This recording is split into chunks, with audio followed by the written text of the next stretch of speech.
Hello students, এখন আমরা যেটা দেখবো এই কাজদণ্ডকে সিল দিয়ে ঘষলে এটা এমসিকিউ শর্টকাট ট্রিক্স। এটা এমসিকিউ শর্টকাট ট্রিক্স আমরা এখন দেখবো। কেন আমরা এমসিকিউ শর্টকাট ট্রিক্স করবো, এটা ভালো প্রশ্ন। অনেকেই বলে যে কেন করবো এমসিকিউ শর্টকাট ট্রিক্স। অ্যাকচুয়ালি আমাদের সময়টা তো অনেক শর্ট, তাই না?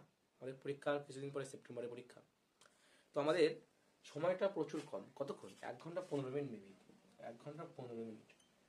তো এর মধ্যে 35খানা এমসিকিউ করা এইচএস লেভেলের, সেমিস্টার 3 এইচএস লেভেলের বইতে তোমরা দেখতেই পাচ্ছ এক একটা এমসিকিউ কত বড়।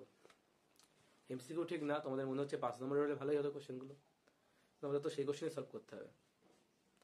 তো সেই জন্যই আর কি, আমরা যদি শর্টকাট ট্রিক জানতে পারি, যদি আমরা কোনো অঙ্ক তার চেয়ে খুব 1 মিনিটের মধ্যে যদি সলভ করে ফেলতে পারি বা 30 সেকেন্ডের মধ্যে যদি সলভ করে ফেলতে পারি, তাহলে তো খুব ভালোই হয়।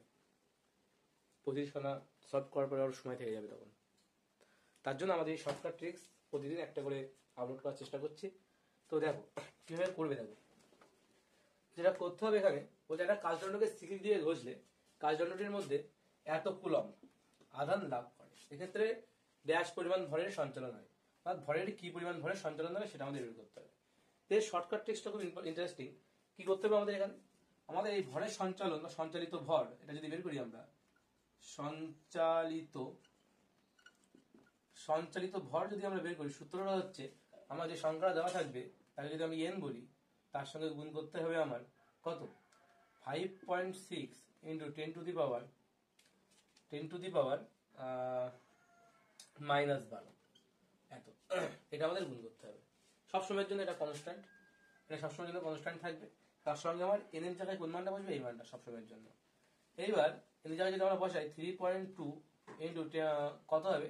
10 to the power -7 into 5.6 into 10 to the power -12।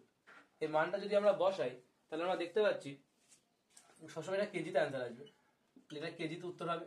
তাহলে এখন আমরা যদি অপশন টেস্ট করি, আমরা দেখতে পাচ্ছি এত গ্রাম, এটা হতে হবে না, আর এখানেও গ্রাম আছে, এটাও হবে না। এখন এখানে দেখতে পাচ্ছি -7 আর -12, তাহলে 12 আর 7 19। অ্যাকচুয়ালি আমাদের সবগুলোই 18 আছে, মানে মাইনাস আসছে এখানে একটা -19 10 টু দি পাওয়ার -, আগে কত হবে? প্রতিটার ক্ষেত্রে অপশন আমার একই আছে, যদি অপশনগুলো ভালো করে নজরে রাখি 1.82 ইন্টু 10 টু দি পাওয়ার কত? -19। অ্যাকচুয়ালি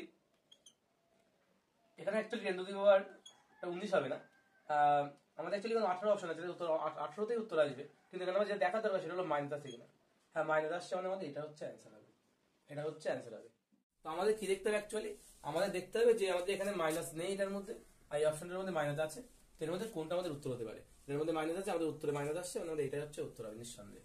এটা হচ্ছে আমাদের উত্তর 1.82 into 10 to the power -18 KG. এই ছিল আমাদের এই অঙ্কটা।